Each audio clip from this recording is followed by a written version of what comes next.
Well, we're going to go ahead and get started with tonight's workshop, Journaling Through Challenging Times. Um, this is our second event that we've partnered with AllSwell Creative, and we've partnered with Greyback several times. My name's Colleen. I lead the programming for the Battery. I'm really looking forward to this event. I've, personally had to miss some of our past couple, and so I'm looking forward to participating tonight. Tonight's workshop is focusing on how to boost our creative confidence through journaling when the going gets tough.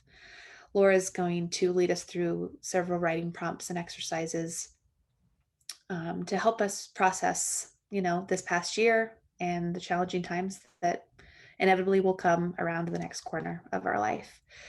Before we get started with the workshop, the ladies from Greyback are going to lead us through a brief meditation to kind of get us grounded and set the intention for tonight. And we are recording. We'll share this with everyone after. We'll post it unlisted and share it with people who RSVP'd, so you can revisit some of these writing prompts when you're ready. A little bit more about Laura.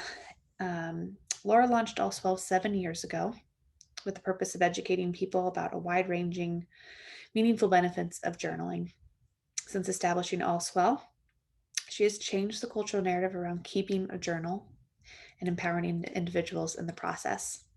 She is a passionate champion for the written word and grounds her group experiences and creative coaching in scientific research to shift perception of this accessible modality for greater mental, emotional, and physiological well-being. And Alicia and Alyssa are the founders of Greyback, which is founded in San Francisco. It creates and curates self-care experiences through monthly pop-up seasonal retreats and ritual products, including their slow down candle, which I have and love, so highly recommend. So before we get started with the workshop, I'm going to hand it over to you, Alicia, to lead us through the meditation. All right, let's get started. So you can be cameras on, off, whatever you feel comfortable with. And before we get into it, I would ask you to look around and just see how you can make yourself just 10% more comfortable. So if it's taking your shoes off or grabbing a blanket, lighting a candle, just trying to transition your environment that you may or may not have been in today to reflect the mood that you want to and energy you want to bring into the next 50 minutes. All right. And close your eyes. You can have your feet on the floor, cross-legged, lying down, whatever you want. Bring your palms to your thighs and just start to settle in and start to feel held in whatever position you're in. Start to feel really grounded. And we'll do this through checking in with our breath first, any sensations in the body, and try to release any tension that we no longer need, no longer serving us. So first bring your attention to the belly and take a deep breath in. Your belly rises. Exhale, belly falls. And try to breathe through your nose. You can get those deep diaphragmatic breaths. Inhale, belly rises. Exhale, belly falls. And one more on your own.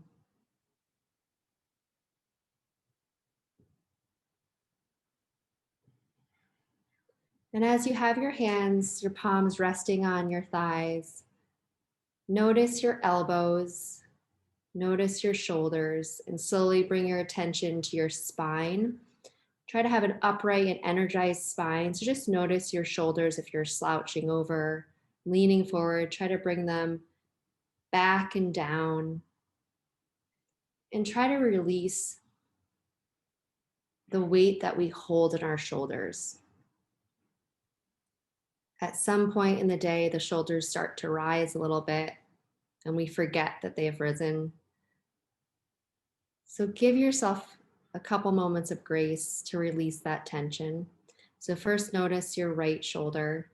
If your mind's wander, just be aware of it. No judgment, come back. This time's for you.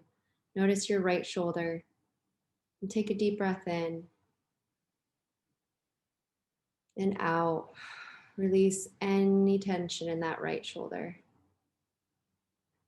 And slowly walk your attention from the right shoulder up your right side of your neck.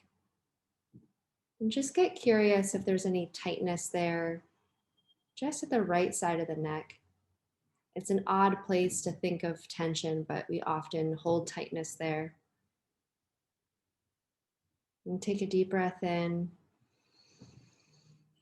And try to release any tension in the right side of the neck to the right shoulder. Really drop the shoulder. And bring your attention back if your mind's wandered. And bring it to the left shoulder. And first notice if you feel any difference. Again, check in with the spine. Notice if you've started to lean forward. Bring your spine to an upright and energized position, shoulders back and down. And notice that left shoulder. Notice if it's leaning forward, back. Take a deep breath in and out. And bring your attention up the left side of your neck.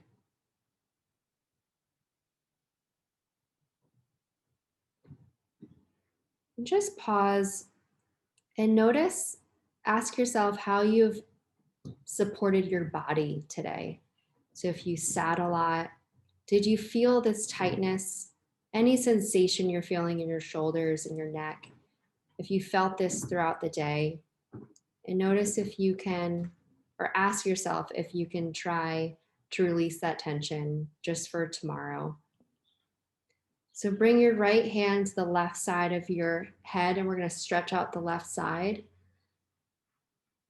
Really stretch out the left shoulder, left side of your neck. Take a deep breath in and out. Bring your chin to your chest. Really let your head hang. And bring your left hand to your right ear and stretch out the right side of your shoulder and neck. Really let that right shoulder, right arm hang. Take a deep breath in and out. Another deep breath in and out. And bring your chin to your chest. Roll your shoulders. Take a deep breath in and out. And slowly wiggle your fingers and toes and bring your head back up and open your eyes. All right, so now we are ready to transition into our evening with Laura to learn about journaling for creativity. Laura, please guide us in this journey. Alyssa, thank you so much. That was yummy. You know, I didn't even realize like what situation was going on in my neck until I noticed the situation was going on in my neck. So thank you so much. I really appreciate that.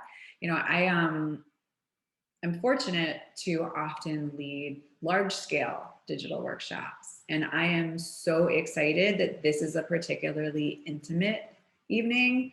It's a different kind of experience. And I'm personally really excited about it because it means we've got a little bit more space and time to share with each other. Just some simple ground rules. I will not ask anybody to share what they've written from their journal. The whole point of a journal is that it's private, that it's just there for you. So I want you to take that off of the worry list.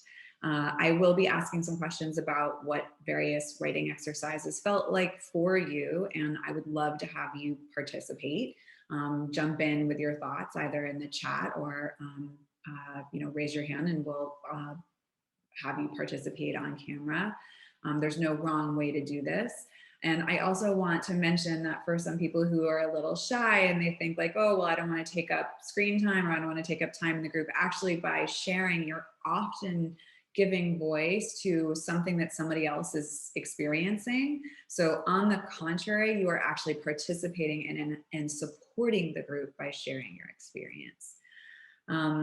The other thing is, if you have a phone nearby, if you can put it on airplane mode, if that works for you, please do. It's really beneficial for you to be as present as possible.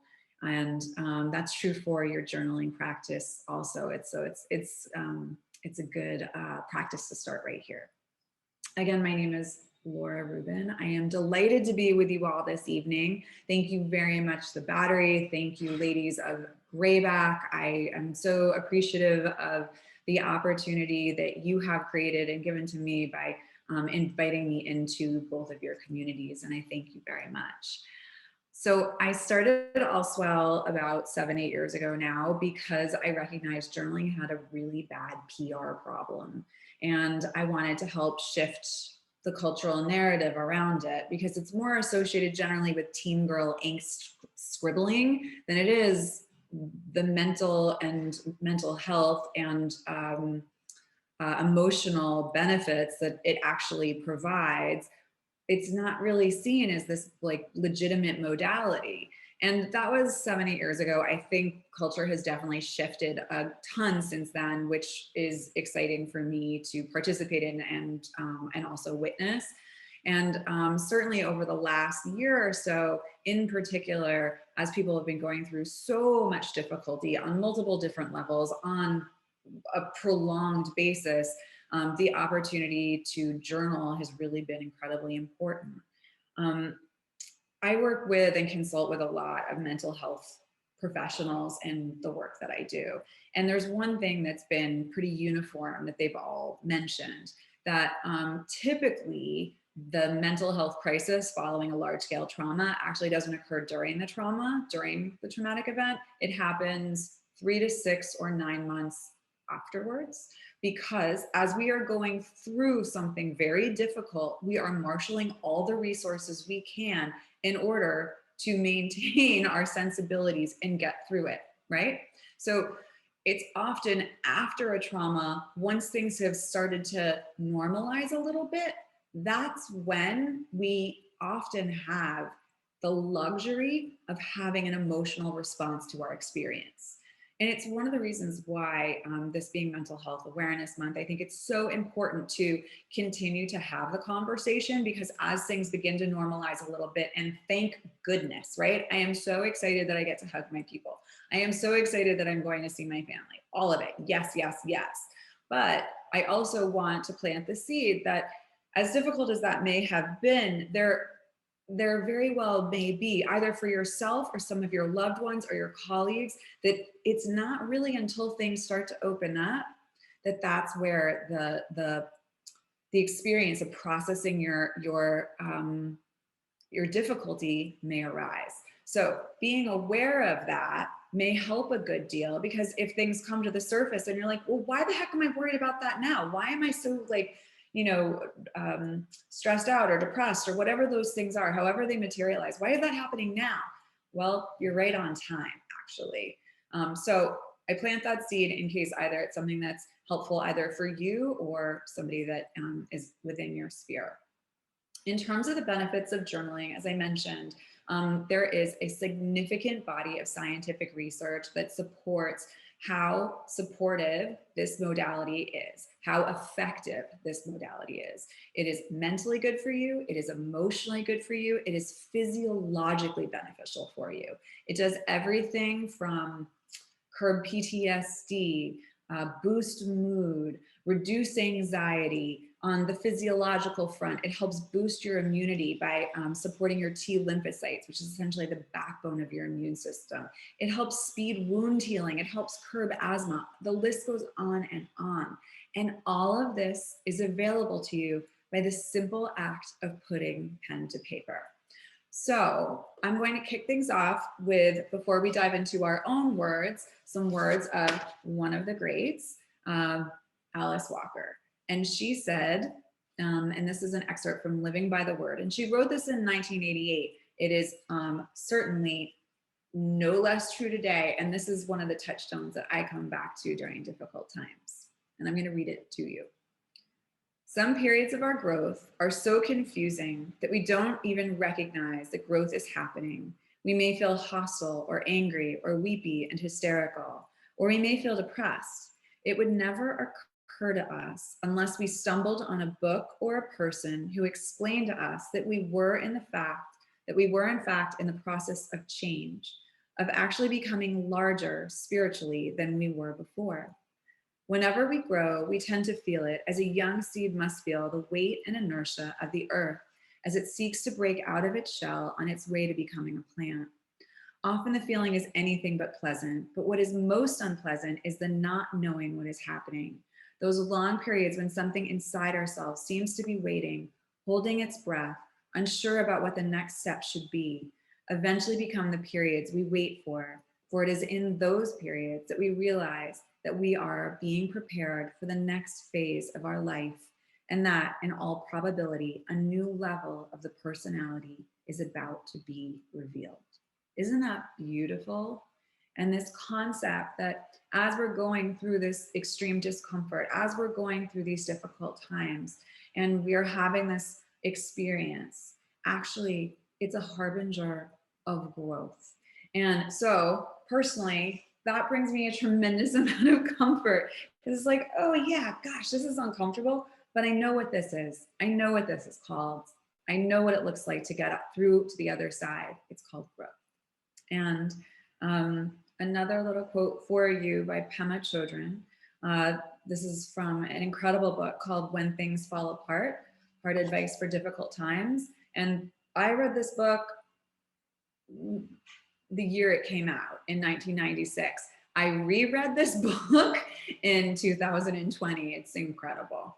And she said, times are difficult globally. Awakening is no longer a luxury or an ideal. It's becoming critical. We don't need to add more depression, more discouragement, or more anger to what's already here. It's becoming essential that we learn how to relate sanely with difficult times. The earth seems to be beseeching us to connect with joy and discover our innermost essence. This is the best way that we can benefit others. So again, what I love about that is that this internal work of connecting with your innermost essence is actually an opportunity for you to benefit your community as well. It's not selfish. It actually nourishes the whole community. And this idea of the innermost essence, that's where we can tune in to it by journaling, by bringing ourselves to the page. So I'm going to kick things off with a really beautiful and simple mindful writing exercise that I call a sense check. We've all been coming from a busy Monday. I so appreciate that you took the time to be here. We had a beautiful brief meditation. So what I want you to do is really drop into your body and to embody your body. And I want us to take just 4 minutes to notice our senses: taste, touch, sight, scent, sound. What do you see? What do you hear? What do you taste? How does it feel, the chair underneath you? Can you feel the ground underneath that? And I want you to hear and then hear beyond the hearing, see and then see beyond the seeing. So I want you to, maybe we're going to have some nice background music, and maybe that it'll be the first thing if you notice that you hear, but maybe beyond that, you can hear your neighbor in their kitchen or somebody walking their dog outside, and just be present. Again, these don't have to be full sentences. You do not have to give this anything other than a list treatment if that's how you like to record this. 4 minutes, 5 senses, and I'll keep the time and I'll let you know when to come on back.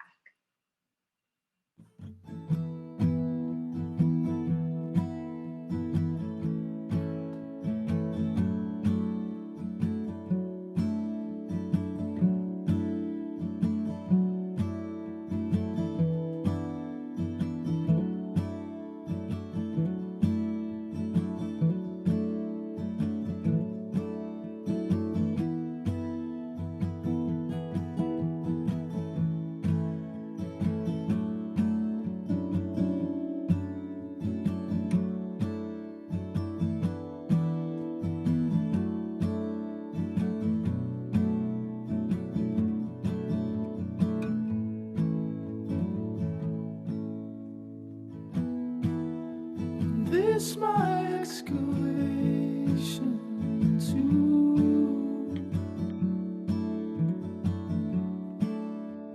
days cool.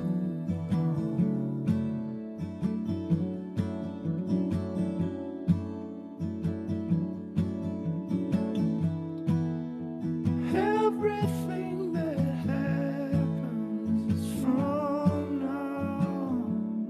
This is pouring rain. This is paralyzed.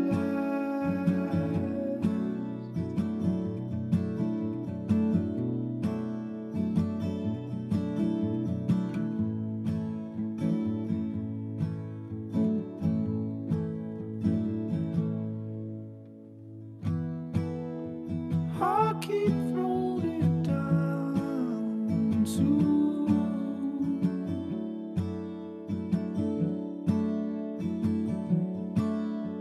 hundred at a time.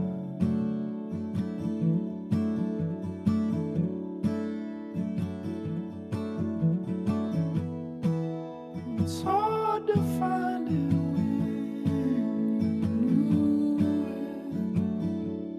when your money's gone and you're drunk as hell.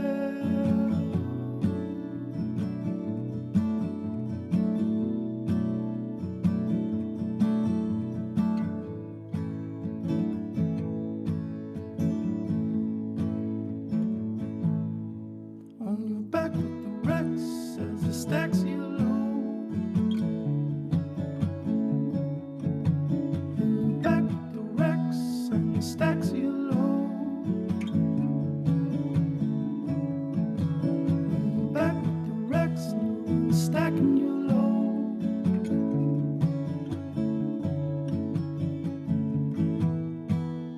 I've been twisting to the sun.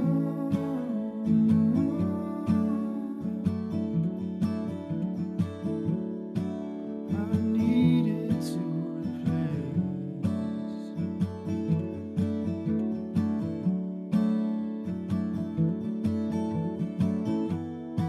the fountain in the front yard's rusted out. All my love was down in a frozen ground.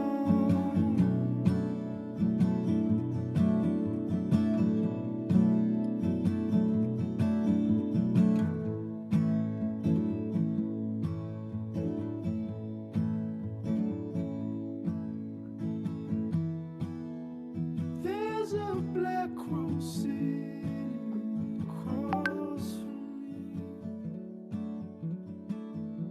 from Welcome back. me. How did that feel? Did the 4 minutes go by really quickly, or was it difficult for you to be present? Was there one sense that really stood out to you? Others that maybe were something that you wouldn't have necessarily noticed, but you were delighted to spend a little time with them? And did you feel any shift in your experience? Did you feel a shift towards being more embodied, more present? You can turn your cameras on, or you can participate in the chat, whatever works for you. I know that this is one of the things that I do with some regularity. Sometimes I feel like I'm a brain on stilts and just like so super cerebral, like I'm just walking around like this, you know? And this exercise helps me be more present, and it, I can instantly feel a difference in my experience, and it also brings down your cortisol levels. So if you're having one of those days where you're just like spiraling, right? You can do this really quickly. Take the time to write in your journal. And you doesn't have to be a special notebook, by the way. It could work on any sheet of paper or any composition book, what have you. Just use whatever materials and resources work for you. If you want to use an AllSwell journal, that's great. For me personally, it's just more important that you actually journal. I noticed, Laura, in the, sorry. I noticed in during when we were journaling, that even just the light on the table, like being that present, and the shadows, like that was something that I was like, whoa, I've never really noticed that before in that way. Isn't that beautiful? And you know, it reminds me, Alyssa, that those are the kinds of things that we take time to notice. For instance, that when we travel, even people who don't necessarily keep a journal on the regular will invest their time and energy in a notebook and spending time writing down things that they notice and using all of their senses. And my perspective is like, that's great, but I don't want to save that presence just for when I'm on a trip. I want to actually bring that presence to my everyday so that I fully embody my life. And granted, you know, I get parking tickets and stuff. It's not like I'm walking around in some like heightened state of blissed out grace all the time. But if I use this practice on a consistent basis, I find that I enjoy my life more, that I am more present in it. And, you know, obviously, the one of the things that I get asked about is like, well, like meditation versus journaling. I'm like, no. They go together so beautifully, like brushing and flossing, you know? And for some people, they like to journal then meditate. Others like to meditate then journal, or perhaps you meditate in the morning and you journal at night. You just find whatever tools work for you and the rhythm and the rituals that work for you. Thank you so much for sharing that. It's beautiful. Anybody else? Sure, I can. I'll just share.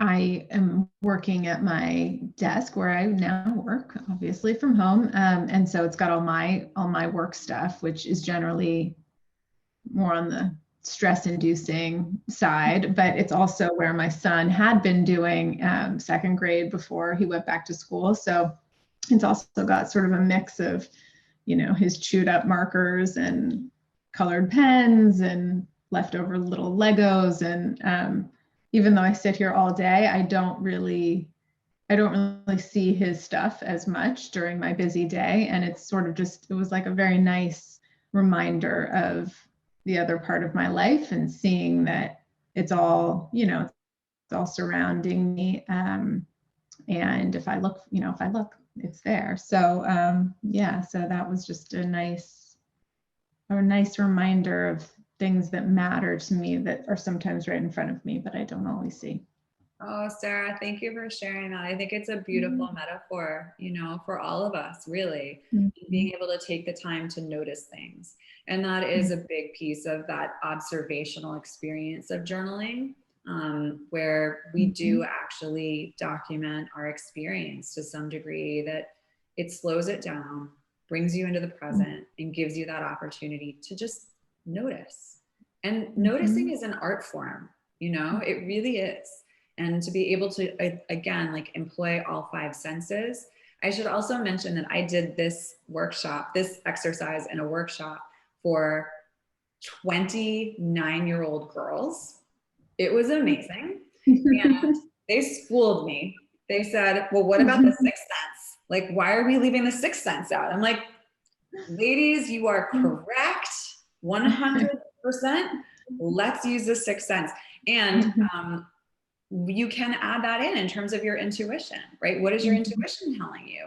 Creating the space for it actually to show up on in the written word. And sometimes you're like, I don't know. And sometimes it'll come through and you'll go, oh, wow, I just got that hit. Okay. But it's like creating the space for the channel for that information, that wisdom to come through. Great. Beautiful. That's your jam. It's there for you. Thank you for sharing, Sarah. I love that the mental picture of the Legos amidst and you know, all that stuff. I love it. So next, what I'd like us to do is what I call a timed free write. And in this instance, I am going to give us, sorry, I have a sleeping puppy and she's dreaming. She must be like dreaming about like running with a pack because she's making little like puppy noises. So if you hear that in the background, that's what that is. So what I want you to do is just turn the tap on and see what comes out. I'm not going to give you a prompt, right? I'm not necessarily giving you a direction. Now, we just read some beautiful things and you wrote some beautiful things, I'm sure already. Well, here, I just want you to have the experience of writing consistently for 5 minutes. Now, I don't want you to do this. Nope. I want you to get a good flow going and write consistently for 5 minutes. Now, your hand may get uncomfortable. That's okay. That's pretty normal. When's the last time you wrote consistently for 5 minutes? You're out of practice. Makes sense. And you may get frustrated and say, I've run out of things to say. Okay, then write about the fact that you've run out of things to say. It can actually be an incredible rich vein to tap. And if the critical voice starts to show up, right? If you start saying to yourself, like, wow, you know, I'm definitely no Joan Didion. Like, no. You don't have to sound like Joan Didion. You don't have to sound like Anais Nin. You don't have to sound like Alice Walker. All you have to do is sound like you.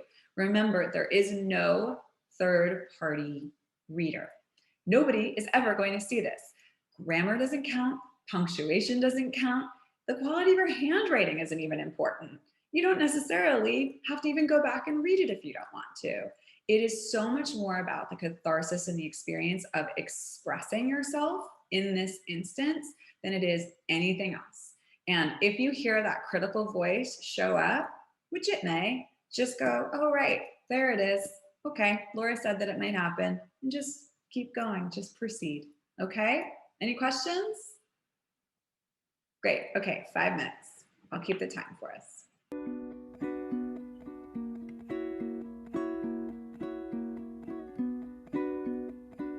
Gracias a la vida que me ha dado tanto, me dio dos luceros que cuando los abro, perfecto distingo lo negro del blanco, y en el alto cielo su fondo estrellado,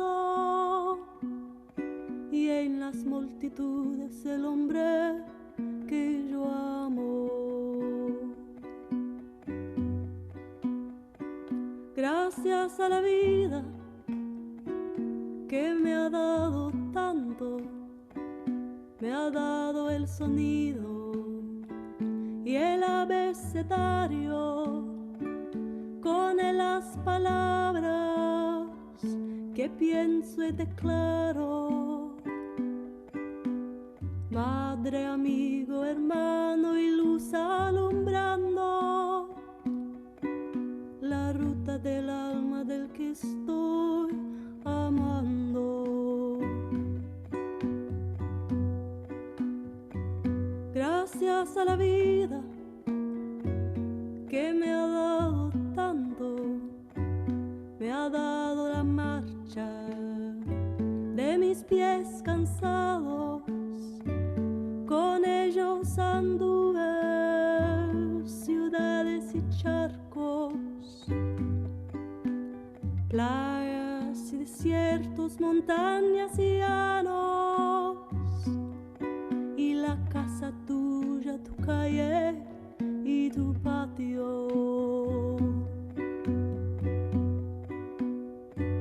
Gracias a la vida que me ha dado tanto, me dio el corazón que agita su marco.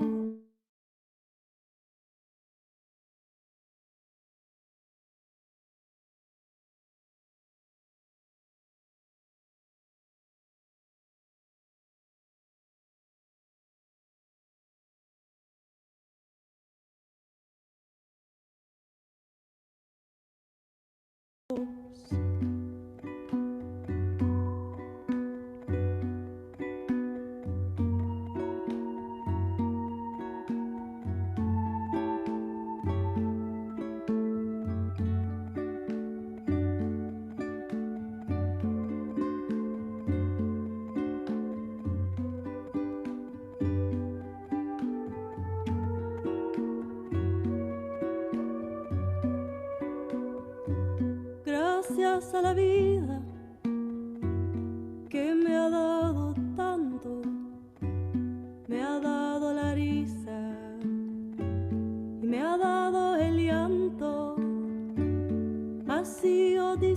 tengo dicha de quebranto, los dos materiales que forman mi canto y el canto de ustedes que es el mismo canto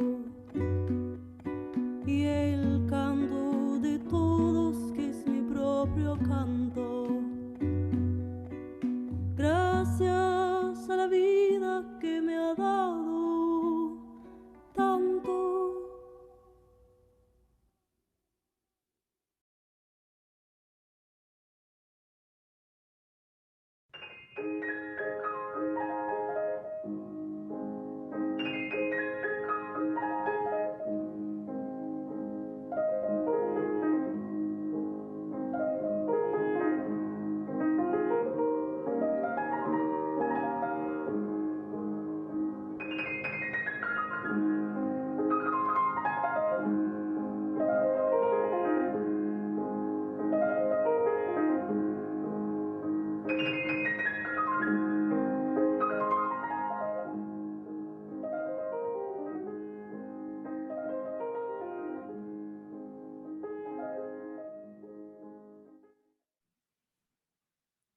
Welcome back. How did that feel? Did it feel like you were operating without a net, or was it like a nice expanse to just be able to run with your thoughts and your experiences? Did your hand hurt? Did the 5 minutes feel much longer than the 4 minutes? Or did it go by quickly? When I said, welcome back, were you like, oh, wait, no, I've got more to let out? What was your experience like?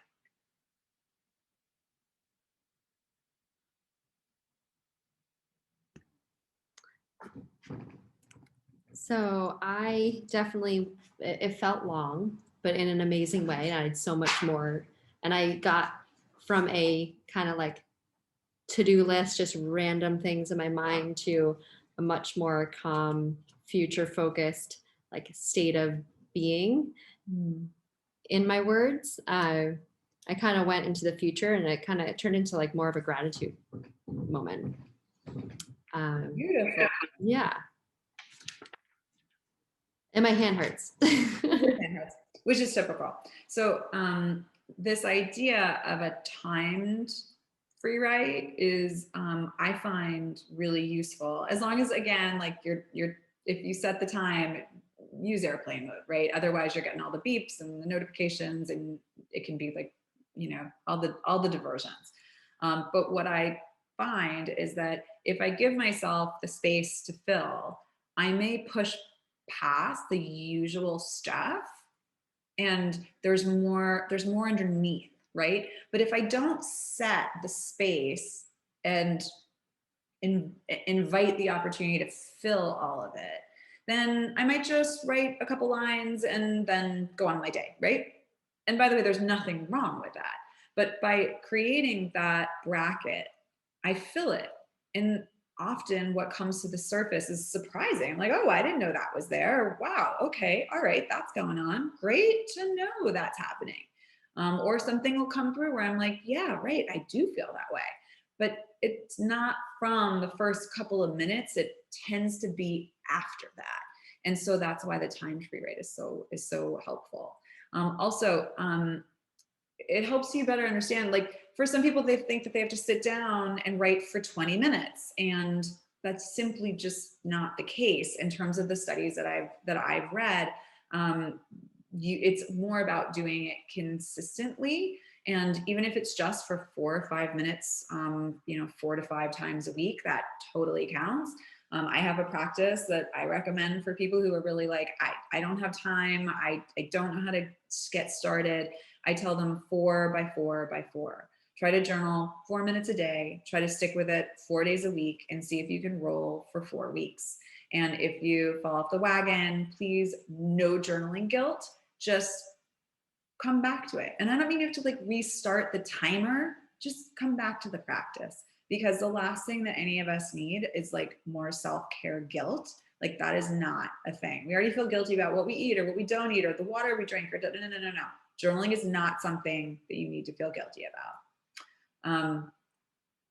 In terms of this, this idea of like, also the prompt around like, if you run out of things to say, write about the fact that you run out of things to say.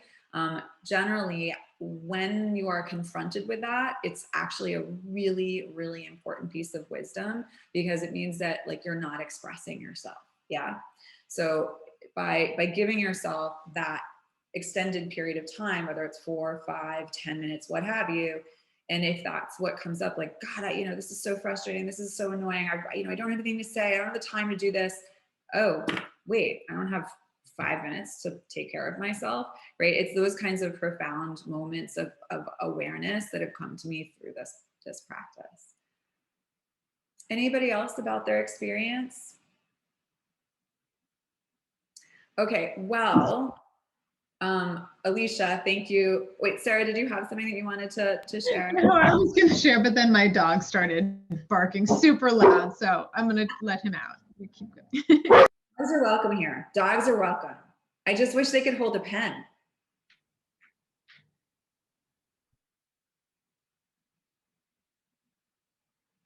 So, Alicia, this idea of you coming to a place of gratitude is the perfect jumping off point for our next exercise. And gratitude is essentially, it's a superpower. Yeah. If you focus on gratitude, it has this opportunity to shift your neural chemistry. Now, everybody has different settings, happiness settings in their brain. Some people actually are just happier than other people. And I have made a study of the various things that I can do in order to raise my personal happiness settings, because I'm a Jew from New York. Like, I wasn't born like a particularly happy person, right? So I have had to really foster these practices, and it works. It really works. So this idea of a gratitude list is not something that is just, it sounds like a little banal. It's not. It's incredibly powerful. And particularly when you do it on a regular basis. Now, sometimes in my morning practice, what I do is I jump off with a gratitude list, and then I do a free write, just as like a hybrid, right? You can do one or the other or both. I'm trying to stock you with a whole bunch of different tools so you can play around with them and see what works for you. Since we have already embodied our body and we are aware of our 5 senses, I want you to use them as you are writing down the things that you are grateful for. So what senses, what sights, what tastes, what sounds are you most grateful for? And I also want to say that what I often hear from people is that their gratitude practice over time can get a bit stale, right? They're saying that they're grateful for the same things, right? Like the health of my children, my husband, the support of my mother, da da da da da. So glad that Granny's okay, And what I say is like, write that list. But if it's starting to get stale, create a list of the usual suspects and then just park them. You're not going to put a hex on grandma by not saying that you're grateful for her health every day. It's okay. Grandma's going to be all right. You are not participating in the practice for her. You're doing it for you. So it's a way for you to stay fresh with it by bringing your 5 senses in. So I'm going to give you 4 minutes of experiencing gratitude and put it through the lens of your 5 senses.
So a few minutes of gratitude.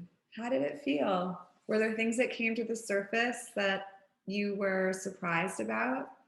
And were you cycling through that list, and then were you able to get to some new things that maybe surprised and delighted you?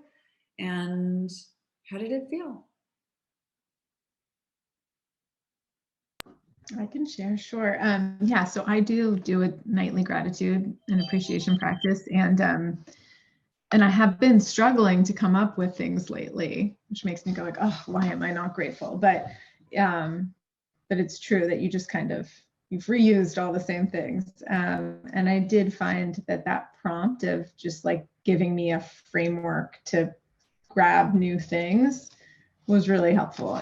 And, I probably wrote down like 18 things in that time, where a lot of nights I struggle to get to 3. So, and I love small gratitudes. Lots of small gratitudes always just like feels really great inside, versus the one big gratitude sometimes. So, yeah. I love that concept of small gratitudes. And, I'm a collector of gratitudes now, because this is a process that I do on a regular basis, right? And so it's, again, that lens of noticing things, right, that I'm grateful for, and I sort of collect them like crumbs and then bring them back to this practice.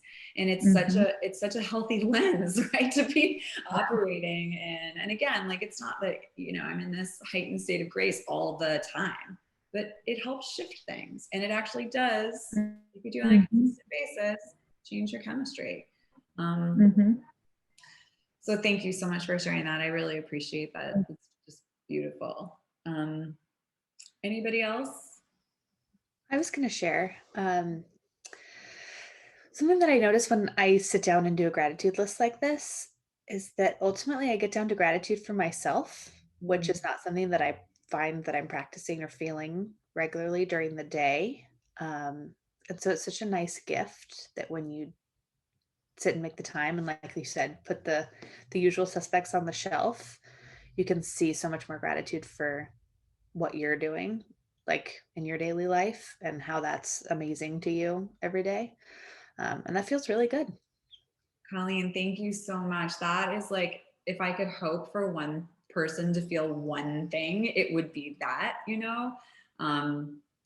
I've talked with the Greyback ladies about this, and one of my sort of pet peeves with the wellness world is this whole idea of like, at every New Year's, it's like new year, new you, and like there are these things that you're supposed to be changing about yourself, and I'm like, oh my god, no.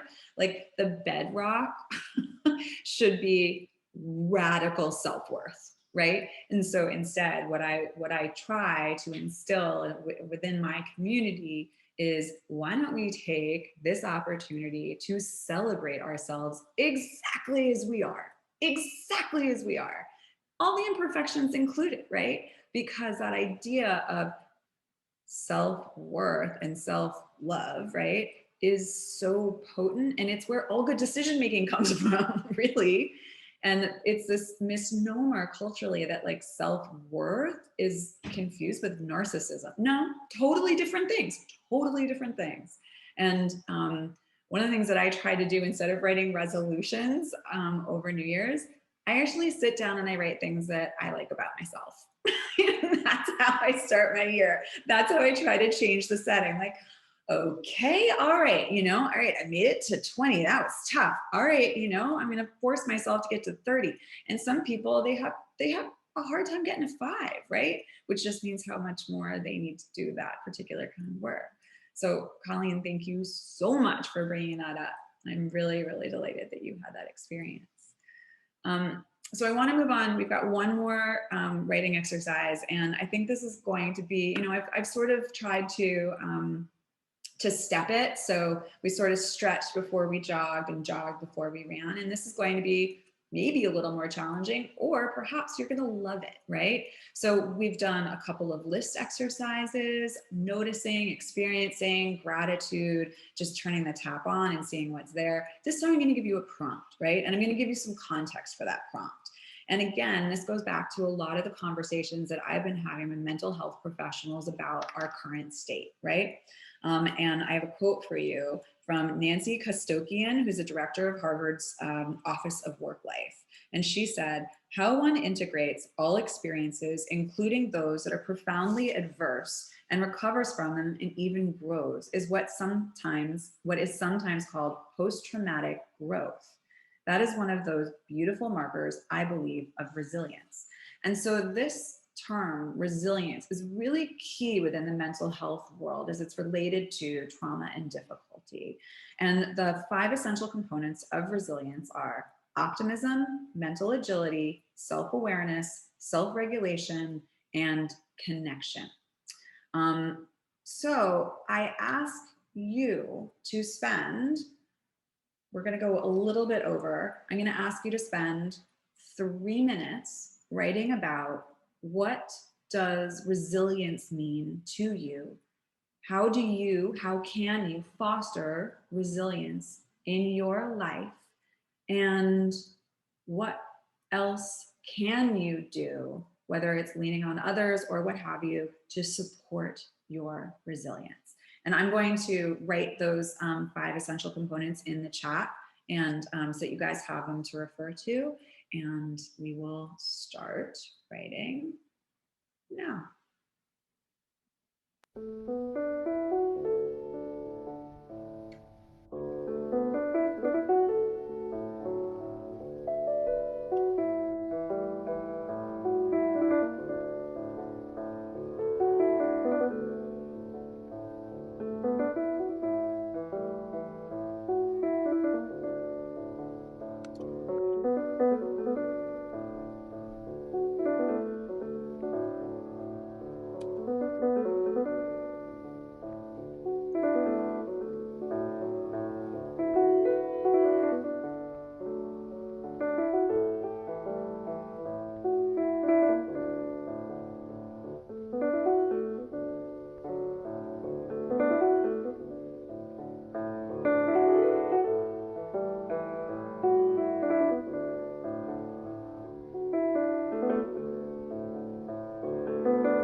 Welcome back.